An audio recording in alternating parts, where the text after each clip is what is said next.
Chris আসছে খুব তাড়াতাড়ি শুধুমাত্র টুনসি বাংলা ইউটিউব চ্যানেলে। ছোট্ট বন্ধুরা, এই হচ্ছে বিক্রমপুর দেশ। এই দেশের রাজার ছিল 2 রানী, আর এই 2 রানীর মধ্যে ছোট রানী ছিল রাজার নয়নের মণি। আর বড় রানীকে রাজা একটুও পছন্দ করত না, তাই বড় রানীর মনে খুব দুঃখ ছিল, আর ছোট রানী খুব আনন্দে দিন কাটাতো। কিন্তু রাজার মনেও একটা দুঃখ ছিল, কারণ তার কোনো সন্তান ছিল না। একদিন এক সাধু বাবাকে রাজামশাই ডেকে পাঠালেন। মহারাজ, আপনি আমায় ডেকে পাঠিয়েছিলেন। আমি খুব ভালোভাবে জানি আপনার মনের কষ্ট, আপনাদের মনের দুঃখ। চিন্তা করবেন না মহারাজ, ঈশ্বরের উপর বিশ্বাস রাখুন, সব কিছু ঠিক হয়ে যাবে। আপনার জন্য আমি বিশেষ করে এই মন্ত্রপুত ফল এনেছি, গ্রহণ করুন মহারাজ। এই ফল নিয়ে গিয়ে আপনি রানীমার হাতে দিন। উনি এই ফল খেলে আপনাদের মনের আশা পূর্ণ হবে।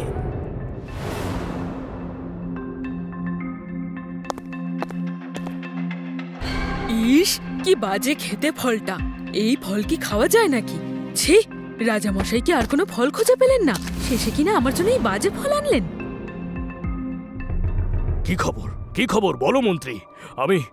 আমি যে বড় উদ্বিগ্ন হয়ে পড়েছি। ছোট রানীর কি খবর? মহারাজ, আপনি এতটা উদ্বিগ্ন হবেন না। আমি আপনাকে আনন্দের খবর দিতেই এসেছি। ছোট রানীমা এক ফুটফুটে পুত্র সন্তানের জন্ম দিয়েছেন। খুব ভালো খবর। খুব খুব খুব খুশি, আমি খুব খুশি। আর মহারাজ, বড় রানীমা এক অপূর্ব কন্যা সন্তানের জন্ম দিয়েছেন। 2 রানী সুস্থ আছেন। বড় রানী যেন ওর সন্তানকে না পায়। আমার কোনো দরকার নেই ওই সন্তানের। এ আপনি কি বলছেন মহারাজ? কেন মহারাজ, তার অপরাধ কি? মন্ত্রী, তুমি কি ভুলে গেছো যে তুমি কার সামনে দাঁড়িয়ে কথা বলছো? তোমার এত স্পর্ধা হলো কোথা থেকে? বড় রানীকে আমি সহ্য করতে পারি না, ও যেন ওর সন্তানকে না দেখতে পায়। অপরাধ নেবেন না মহারাজ, আপনি যা বলছেন সে যে অন্যায়। তুমি আমার ন্যায় অন্যায় বিচার করতে এসেছো? তোমার সাহস দেখে তো আমি অবাক হচ্ছি মন্ত্রী। মহারাজ, আমাকে আপনি ক্ষমা করবেন, আমি বলতে বাধ্য হচ্ছি। অহংকারে আপনার বুদ্ধি নাশ হয়েছে। মন্ত্রী, আমি তোমাকে নির্দেশ দিচ্ছি যে তুমি বড় রানীর সন্তানকে নিয়ে নদীতে ভাসিয়ে দাও। আমায় ক্ষমা করবেন মহারাজ, আমি এ পাপ কাজ করতে পারবো না। তুমি যদি আমার কথার অবাধ্য হও তাহলে জেনে রেখো, তোমাকে আমি এই রাজ্য ছাড়া করব।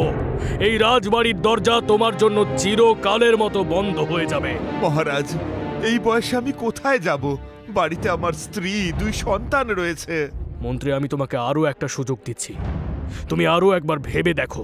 সবাই জেনে যাওয়ার আগে তুমি বড় রানীর কন্যা সন্তানকে নদীতে ভাসিয়ে দাও, আর এর জন্য উপযুক্ত পারিশ্রমিকও তুমি পাবে।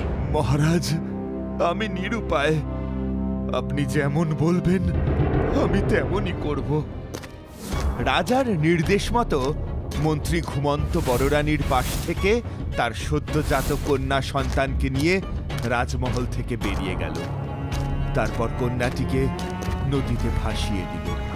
ভাসতে ভাসতে ছোট্ট কন্যা গিয়ে পৌঁছল এক রাক্ষস রাজ্যে। সেইখানে এক রাক্ষসী বুড়ি তাকে দেখতে পেল। রাক্ষসী বুড়ি কন্যাটিকে নিয়ে চলে গেল তাদের রাজ্যে।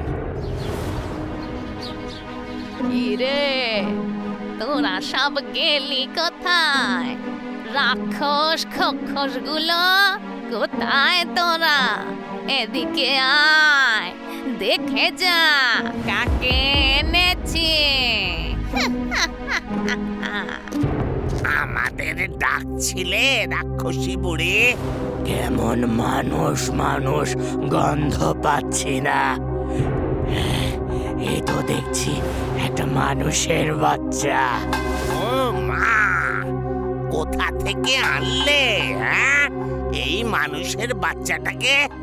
আমি আমার যোগ বলে জানতে পেরেছি বিক্রমপুর দেশের রাজার কন্যা এই শিশু।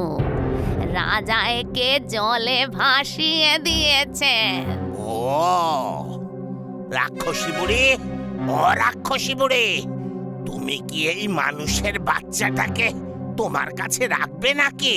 হ্যাঁ, আজ থেকে ও আমাদের সাথেই থাকবে।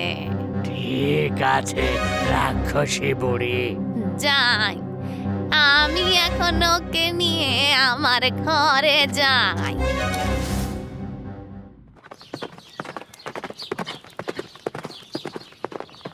বাহ, অপূর্ব অপূর্ব এই প্রাসাদ। কি সুন্দর পাথরের তৈরি। আমাকে জানতে হবে এটা কার প্রাসাদ। দেখি তো প্রাসাদের ভেতরে গিয়ে। আরে এত বড় একটা প্রাসাদ, কেউ কি থাকে না এখানে? ওই কাউকেই তো দেখতে পাচ্ছি না। আরে কেউ ঘুমিয়ে আছে বলে মনে হচ্ছে না।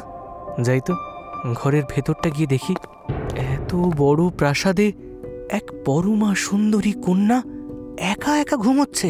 তাহলে এই প্রাসাদ কি অপরূপ এই কন্যার? আমার জানাটা প্রয়োজন, আমার জানাটা প্রয়োজন। এই অপূর্ব কন্যার পরিচয় কি? কন্যা, কন্যা, কে তুমি? চোখ খোলো। হে অপরূপা, তোমার পরিচয় কি? চোখ খোলো, চোখ মেলে তাকাও আমার দিকে। কি ব্যাপার? এ কি? এটা কি? মনে তো হচ্ছে এটা একটা সোনার কাঠি। ওই তো, ওই তো, ওটাও দেখছি একটা রূপোর কাঠি। কি ব্যাপার? কন্যার মাথার কাছে সোনার কাঠি আর পায়ের কাছে রূপোর কাঠি কেন? তবে কি এগুলো কোনো জাদু কাঠি? একটা কাজ করি।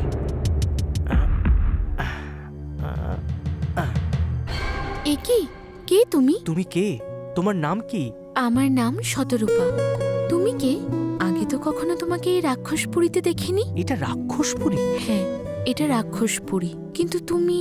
আমি হলাম প্রতাপগড় দেশের রাজার একমাত্র পুত্র সূর্যশেখর। কিন্তু এখানে তো কোনো সাধারণ মানুষ প্রবেশ করতে পারে না। তুমি এখানে এলে কি করে? জঙ্গলে ভ্রমণ করতে বেরিয়েছিলাম। ভ্রমণ করতে করতে দেখতে পেলাম এই প্রাসাদ, তাই ভেতরে ঢুকে পড়েছি। কিন্তু তুমি কি জানো এখানে এক রাক্ষসী বুড়ি ও তার সাথে অনেক রাক্ষস থাকে? তুমি তো এখানে থাকো, কিন্তু তুমি তো রাক্ষস নও। হ্যাঁ, জন্ম থেকেই আমি এই রাক্ষসপুরীতে থাকি। 20 বছর ধরে আমি এই রাক্ষসপুরীতেই আছি। 20 বছর? কিন্তু শতরূপা, তুমি এখানে এলে কি করে? সে অনেক কথা, কিছুই মনে নেই আমার। আমি রাক্ষসী বুড়ির কাছেই মানুষ হয়েছি। রাক্ষসী বুড়ির কাছেই জানতে পেরেছি বিক্রমপুর দেশের রাজার কন্যা আমি। তুমি রাজকন্যা? হ্যাঁ, আমার জন্ম হবার পরেই ওই দেশের রাজার আদেশে আমাকে জলে ভাসিয়ে দেওয়া হয়। জলে ভাসিয়ে দেয়? তারপর রাক্ষসী বুড়ি আমাকে নদীর পাড়ে ভাসতে দেখে এই রাক্ষসপুরীতে নিয়ে আসে। তারপর থেকেই আমি এখানে আছি, এখানেই বড় হয়েছি। এই এতগুলো বছর তুমি রাক্ষসপুরীতে আছো, কোথাও বেরোওনি। আচ্ছা, তোমার মুক্তি পেতে ইচ্ছে করেনি কখনো? আমার তো খুব মুক্তি পেতে ইচ্ছে করে, মনে হয় পালিয়ে যাই, কিন্তু কোনো উপায় নেই। আমার এখানে থাকতে একদম ভালো লাগে না। কিন্তু তুমি পালিয়ে যাওনি কেন? একবার পালানোর চেষ্টা করেছিলাম, কিন্তু রাক্ষসী বুড়ি সেটা বুঝতে পেরে যায়। তারপর থেকে ওরা যখন খাবার সংগ্রহ করতে যায় আমাকে ঘুম পাড়িয়ে রেখে যায়। আচ্ছা, ওরা যে তোমাকে ঘুম পাড়িয়ে রেখে যায়, ওরা কি জাদু জানে? আচ্ছা, ওই যে ওগুলো কি জাদু কাঠি? হ্যাঁ, ওইগুলো জাদু কাঠি। যখন ওরা সকালবেলা বেরিয়ে যায় আমাকে ঘুম পাড়িয়ে রেখে যায়। এই সোনার কাঠি মাথার ওপর আর এই রূপোর কাঠি পায়ের নিচে দিলেই আমি ঘুমিয়ে পড়ি। আর বিকেলে ওরা যখন ফিরে আসে তখন সোনার কাঠি আমার পায়ের নিচে আর রূপোর কাঠি আমার মাথার ওপর রাখে। আমার অমনি ঘুম ভেঙে যায়, যেভাবে তুমি এখন আমার ঘুম ভাঙালে। শোনো শতরূপা, আমি তোমাকে এখান থেকে মুক্ত করে নিয়ে যাব। কিন্তু কিভাবে? ওই রাক্ষসগুলোকে তুমি মারতে পারবে না, এর আগেও কেউ পারেনি। ওদের মারতে গেলে আগে ওদের প্রাণভ্রমরাকে মারতে হবে। কোথায় আছে সে প্রাণভ্রমরা? সেটা তো আমিও জানি না। শোনো, আজ রাক্ষসরা ফিরে আসলে তুমি জানবে কোথায় ওদের প্রাণভ্রমরা লুকোনো আছে। তারপর ওদের প্রাণভ্রমরাকে শেষ করতে পারলেই ওরা শেষ হয়ে যাবে।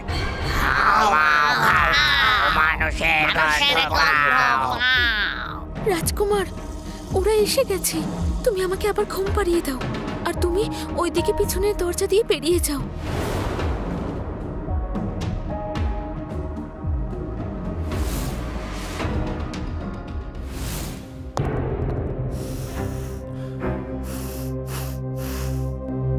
কেমন যেন একটা মানুষ মানুষ গন্ধ পাচ্ছি না রাক্ষসী বুড়ি।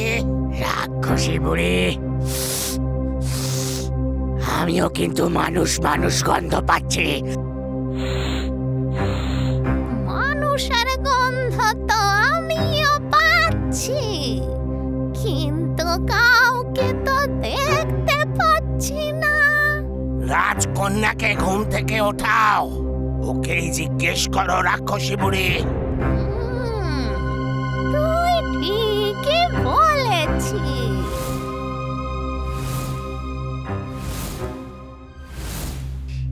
উমা, তোমরা চলে এসেছো? হ্যাঁ, আমরা চলে এসেছি। আমাকে একটা কথা বলতো, আমরা চলে যাওয়ার পর এখানে কি কেউ এসেছিল? কোনো সাধারণ মানুষ? তুমি যে কি বলো রাক্ষসী বুড়ি, মানুষ আসবে কোথা থেকে? আর তুমি তো যাওয়ার সময় আমাকে ঘুম পাড়িয়ে রেখে গেলে, আবার এখন এসে আমার ঘুম ভাঙালে। এতক্ষণ তো আমি ঘুমোচ্ছিলাম, তুমি আমারই গন্ধ পাচ্ছ। তবে তুই হয়তো ঠিকই বলছিস, কিন্তু তোর গন্ধ তো আমরা চিনি। ঠিক আছে, এই রাক্ষস খোকস, তোরা যা, খাবারের ব্যবস্থা কর, আমি একটু পরেই যাচ্ছি। ঠিক আছে রাক্ষসী বুড়ি, আমরা যাচ্ছি, খাওয়ার ব্যবস্থা করছি। কি রে, কি হলো তোর? কাঁদছিস কেন? কি হয়েছে বল আমায়, কিসের দুঃখ তোর? আমার মাঝে মাঝে খুব দুঃখ হয়, ভয় পাই আমি। কেন, কিসের দুঃখ তোর? কিসের ভয়? আর কাকেই বা ভয় পাস তুই? আমার দুঃখ হয়, চিন্তা হয়। তোমার বয়স হয়েছে, তুমি যদি কোনোদিন মরে যাও তাহলে আমি কার কাছে থাকবো? তুমি ছাড়া তো আমার আর কেউ নেই। তুমি হাসছো কেন? হাসবো না, তোর কথা শুনে হাসছি আমি। আমার তো মৃত্যু কোনোদিন ঘটবে না। সে তো জানি, তোমার প্রাণ সুরক্ষিত আছে প্রাণভ্রমরায়, কিন্তু তবুও। শোন, যদি কেউ কোনোদিন আমার প্রাণ ভ্রমরাকে তলোয়ার দিয়ে এক কোপে মারতে পারে, তাহলে আমরা রাক্ষসরা সবাই একসাথে মরে যাব।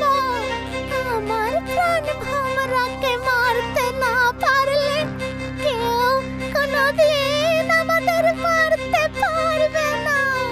আচ্ছা রাক্ষসী বুড়ি, কোথায় আছে তোমার সেই প্রাণভ্রমরা? আমি ছাড়া কেউ জানে না আমার প্রাণ ভ্রমরা কোথায় আছে। তুমি আমাকেও বলবে না? তার মানে তুমি আমাকে ভালোই বাসো না, আর তাই বিশ্বাসও করো না। আমি তোমাকে কিন্তু অনেক ভালোবাসি।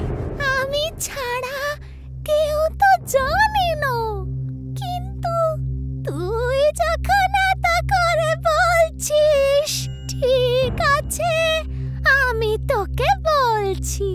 শোন, প্রাসাদের বাইরে যে দিঘিটা আছে, ওই দিঘির নিচে একটা মন্দির আছে। সেই মন্দিরের ভেতরে একটা ছোট সিন্দুক আছে। সেই সিন্দুকের ভেতরে ঝিনুক আছে, আর সেই ঝিনুকের মধ্যে আমার প্রাণ ভ্রমরা আছে।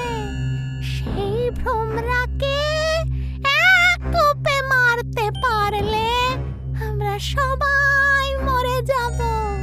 তুই এই কথাটা কিন্তু কাউকে বলিস না। তুমি একদম চিন্তা করো না রাক্ষসী বুড়ি, এই কথা আমি কাউকে বলবো না। শুধু তুমি আর আমি জানি। তুমি নিশ্চিন্তে থাকো, তুমি না থাকলে আমি আর কার কাছে থাকবো বলো?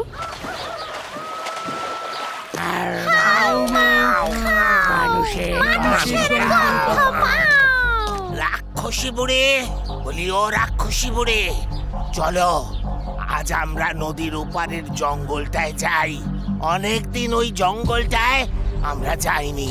এই জঙ্গলের জন্তু জানোয়ার তো প্রায় সব শেষই হয়ে গেছে। চলো চলো বুড়ি, নদীর ওপারের জঙ্গলে যাই। হ্যাঁ গো রাক্ষসী বুড়ি, চলো চলো আমরা ওপারের জঙ্গলটাতেই যাই। ঠিক আছে, তোরা যখন বলছিস তখন চল ওপারের জঙ্গলটাতে। তাহলে সব তাড়াতাড়ি চল, অনেক পথ যেতে হবে, আবার সন্ধ্যের আগে ফিরেও আসতে হবে। চল চল, তাড়াতাড়ি চল সব।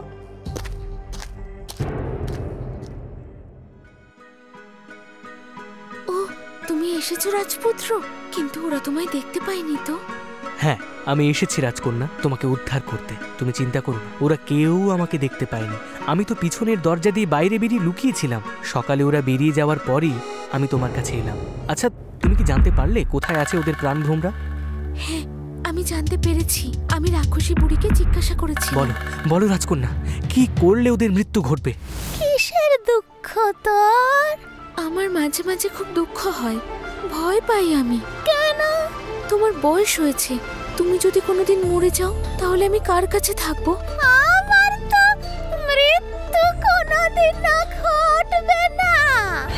সে তো জানি, তোমার প্রাণ সুরক্ষিত আছে প্রাণভ্রমরায়, কিন্তু তবুও। আচ্ছা রাক্ষসী বুড়ি, কোথায় আছে তোমার সেই প্রাণভ্রমরা? আমি ছাড়া কেউ তো জানে না। তুই যখন এত করে বলছিস, ঠিক আছে, আমি তোকে বলছি। প্রাসাদের বাইরে যে দিঘিটা আছে, ওই দিঘির নিচে একটা মন্দির আছে। সেই মন্দিরের ভেতরে একটা ছোট সিন্দুক আছে। সেই সিন্দুকের ভেতরে ঝিনুক আছে, আর সেই ঝিনুকের মধ্যে আমার প্রাণ ভ্রমরা আছে। সেই ভ্রমরাকে এক কোপে মারতে পারলে আমরা সবাই মরে যাব। তুই এই কথাটা কিন্তু কাউকে বলিস না। তুমি একদম চিন্তা করো না রাক্ষসী বুড়ি, এই কথা আমি কাউকে বলবো না। এত সহজ উপায়ে ওদের মৃত্যু ঘটবে? তুমি চিন্তা করো না রাজকন্যা, আমি এক্ষুনি যাচ্ছি ওই প্রাণভ্রমরাকে হত্যা করতে।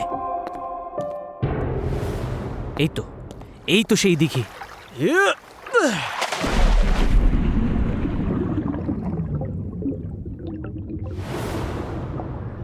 আমার হাত পা কেমন টন টন করছে।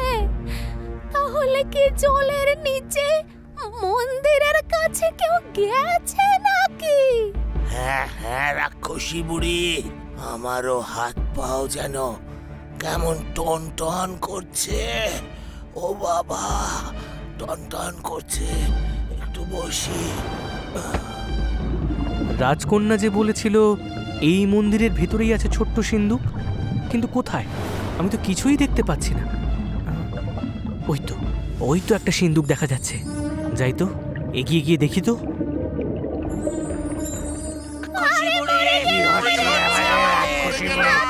আর পাচ্ছি না, মরে গেলাম গো, মরে গেলাম, মরে গেলাম।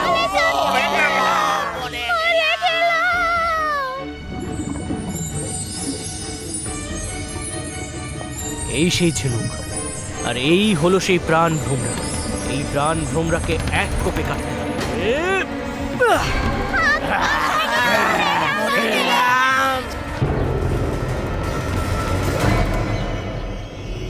রাজকন্যা শতরূপা, তুমি আজ থেকে মুক্ত। চলো চলো, এই প্রাসাদের বাইরে নিয়ে যাই তোমাকে। হ্যাঁ রাজপুত্র, তোমার জন্য আমি আবার নতুন করে বাঁচতে পারবো। চলো রাজকন্যা, চলো। এরপর রাজপুত্র রাজকন্যা শতরূপাকে নিয়ে গেল তাদের প্রাসাদে। তারপর যথা সময়ে অনেক ধুমধাম করে তাদের বিবাহ সম্পন্ন হলো। রাজকন্যা নতুন করে আবার তার জীবন ফিরে পেল।